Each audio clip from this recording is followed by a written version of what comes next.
Olá, eu sou o professor De Luca e o assunto é função afim. Inicialmente, vamos ver o significado de função. Dentro dos significados, tem dois significados intuitivos, não é?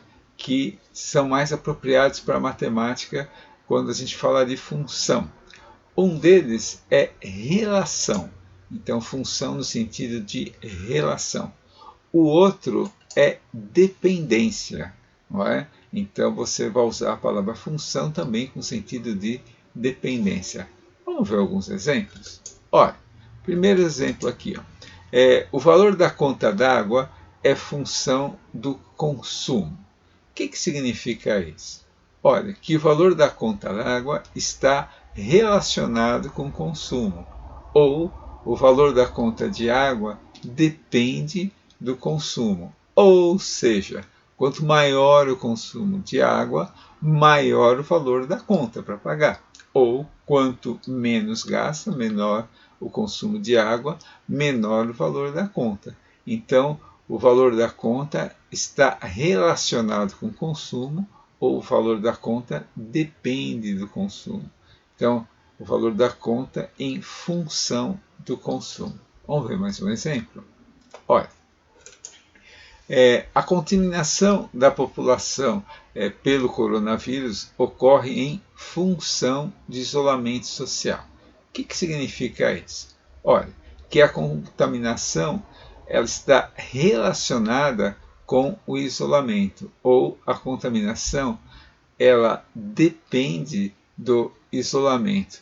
Ou seja, quanto maior o isolamento social, quanto mais as pessoas ficarem em casa, menor será a contaminação pelo coronavírus. Então, daí que nós falamos que a contaminação é função do isolamento. Certo? Tranquilo? Vamos em frente. Agora, algumas das funções, elas são definidas por relações, por leis matemáticas, não é? Então, algumas dessas relações, dessas dependências que nós mencionamos, elas são definidas por leis, por regras matemáticas. E são essas que interessam para a gente. Por quê? Porque se você tem uma relação, uma função, não é, definida por lei, por regra matemática, você consegue prever o que vai acontecer. Não é? Então isso é bastante importante. Vamos ver um exemplo? Um alpinista escala 256 metros na primeira hora, 128 metros na segunda, 64 na terceira e assim sucessivamente. Quanto escalará na sexta hora? Esse alpinista escala 256 metros na primeira hora, depois 128 metros na segunda hora, depois 64 metros na terceira hora. E aí ele diz, e assim sucessivamente. Eita, o que quer dizer com esse e assim sucessivamente? Ele quer dizer que assim vai suceder a regra, a lei de formação que está acontecendo até agora. Mas está acontecendo alguma regra, alguma lei de formação? Se você olhar atentamente, você vê que de 256 para 128, o que aconteceu? Dividiu por 2. De 128 para 64, dividiu por 2 também. E agora, o que vai acontecer? Vai dividir por 2 também? Você podia falar, pode ser que dividiu por 2 nas 3 primeiras horas, mas depois muda, está certo, mas é exceção desse detalhe. O que ele fala aqui? Que ressalva ele faz? E assim sucessivamente. Quando ele fala e assim sucessivamente, ele está dizendo que essa regra vai se manter. Essa regra se manterá. Tá? Então, se vai manter a regra, o que vai acontecer na quarta hora? Você vai dividir 64 por 2, vai achar 32. Na quinta hora, divide por 2 novamente, 16. E na sexta hora, divide por 2 novamente, você vai encontrar 8 metros, que é o que ele está perguntando, e é a resposta do problema. Quer dizer, na sexta hora, ele escalará 8 metros. Certo? Por isso que é interessante nesse problema Né? Que como você tem uma lei de formação, aí você consegue prever o que vai acontecer. Então, esse tipo de função, que tem uma lei, que tem uma regra, é o mais importante para a gente na matemática. E um desses tipos, que nós começaremos a ver agora, é a função afim. A função afim também é chamada de função polinomial do primeiro grau. Ela é bastante importante na matemática porque ela é muito usada no dia a dia. Vamos ver? Uma função f definida de R em R chama-se função afim quando existem dois números reais a e b, tais que f de x igual a x mais b ou y igual a x mais b para todo x que pertence a R.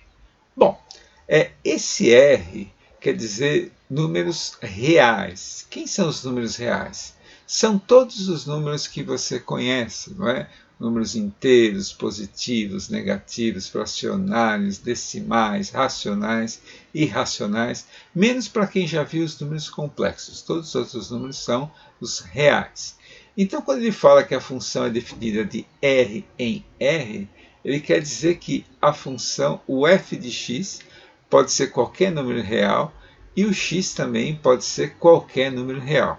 Agora, repare, olha que eu escrevo f de x igual a x mais b ou y igual a x mais b. Você verá a função afim escrita das duas formas, com f de x ou com o y. Vamos ver alguns exemplos. F de x igual a 2x mais 5 é uma função afim. Outro exemplo, y igual a menos x mais 8 é outra função afim. E, finalmente, f de x igual a x menos 2 é outro tipo de função afim. Repara que eu falo que é a função do tipo ax mais b. O a é o coeficiente de x, é o número que multiplica o x. E o b é o termo independente, é o valor que está sozinho, sem o x. Nesse primeiro exemplo, repara que o a vale 2, não é? Que é o que multiplica o x. Então, a igual a 2. E o b é o termo que está sozinho, o termo independente, vale 5. Então, nós temos que o b vale 5. No segundo exemplo, o a, o que está multiplicando o x, é o menos 1. Olha, repara que o número 1 você não precisa escrever quando está multiplicando o x. Então, menos x é como se fosse menos 1x. Tá? Então, o a vale quanto? Menos 1. E o b vale 8, que é o que está sozinho. Termo independente vale 8. No terceiro exemplo, o a vale 1, porque é como se nós tivéssemos aqui o x igual a 1 vezes x. Então, a vale 1. E o termo independente, que está sozinho, vale menos 2. Então, o b vale menos 2. Tranquilo, né? Vamos ver agora um exemplo com uma aplicação prática da função afim. Em algumas cidades, você pode alugar um carro por R$200 por dia, mais um adicional de R$30 por quilômetro. Letra A. Sendo y o valor total pago pelo aluguel em um dia, com x quilômetros percorridos, escreva a função que representa essa situação. Letra B. Calcule o preço para alugar por um dia e dirigi-lo por 8 quilômetros. Bom, repara o seguinte.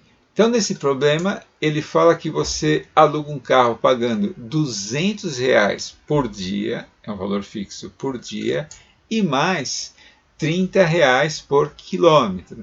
Então, nós falamos que esse é um valor variável, ele varia com a quantidade de quilômetros. Então, R$200 é um valor fixo. Não é? Cada dia você tem que pagar esses R$200 andando ou não andando com o carro.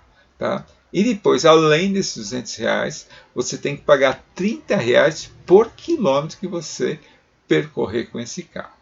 Bom, no item A, ele está pedindo para você escrever a função que representa essa situação. Mas esse é um tipo de problema de função afim, quando ele dá um valor fixo e um valor variável. No item A, ele pede para escrever a função que representa essa situação. Então, imagine comigo o seguinte: olha, se ele alugar o carro por um dia e não usar o carro, andar 0 km, quanto ele pagará aqui? Olha, se ele alugou o carro, não é? Paga R$ 200 por dia. Ele não andou nada, mas vai ter que pagar os R$ 200 por dia. Então, se ele andou 0 km, ele vai pagar R$ 200, mais 0 que não andou, vai pagar então um total de R$ 200. Agora, se ele andou 1 km, quanto é que ele pagará? Ele pagará os R$ 200 mais 1 vezes 30, porque ele paga R$ 30 por quilômetro, andou 1 quilômetro, então ele paga R$ 200 mais 1 vezes 30, 230. Se ele percorrer 2 quilômetros, quanto é que ele pagará? Ele pagará R$ 200 mais 2 vezes 30, que ele andou 2 quilômetros, né? Então R$ 200 fixo, mais 2 vezes 30, 60, ele pagará 260. E se ele percorrer 10 quilômetros, quanto é que ele vai pagar? R$ 200 mais 10 vezes 30. R$ 200 mais 10 vezes 30 mais 300, ele pagará R$ 500. Agora, e se ele percorrer X quilômetros, quanto é que ele pagará? Ele pagará R$ 200 mais X vezes 30. Não é isso? 200 mais x vezes 30. Essa é a lei, essa é a regra, essa é a nossa função afim. Então veja lá, o y vai ser quanto? 200 mais 30x, ou y igual a 30x mais 200. Não é obrigatório colocar sempre o x na frente, não é? Do termo independente. É usual, né? Costumamos fazer assim, mas não é obrigatório. Então essa é a lei. Y igual a 200 fixo mais 30 vezes x, e x é a quilometragem. Então y é o valor total que ele pagará, e x são os quilômetros percorridos, como o problema pediu para você usar. No item B, ele quer saber quanto ele vai pagar se percorrer 8 km. Bom, de acordo com as letras adotadas aí no problema, 8 km, a distância percorrida, nós usamos a letra x. Então nós temos que o x vale 8. E ele quer saber quanto é que ele pagará, o y, né, se ele percorrer 8 km. Bom, usando a lei que nós descobrimos, não é, no item A, o que nós fazemos? Aonde tem x, nós colocamos o 8, que ele vai percorrer 8 km. Então, y vai ser quanto? 30x mais 200. Então, no lugar do x, eu coloco 8. Aí nós teremos que o y será 30 vezes 8 mais 200. 240 mais 200. Nós teremos, então, que ele pagará o total de R$ 440. Tá? Aí você deve estar pensando, poxa, mas esses problemas eu consegui fazer de cabeça. E até dá mesmo, né, que esses valores são baixos. Mas alguns problemas ficam mais difíceis de conseguir resolver de cabeça. Né? Por isso que é importante a gente já ir praticando e treinando a função afim. Essa foi a introdução à função afim. Até o próximo.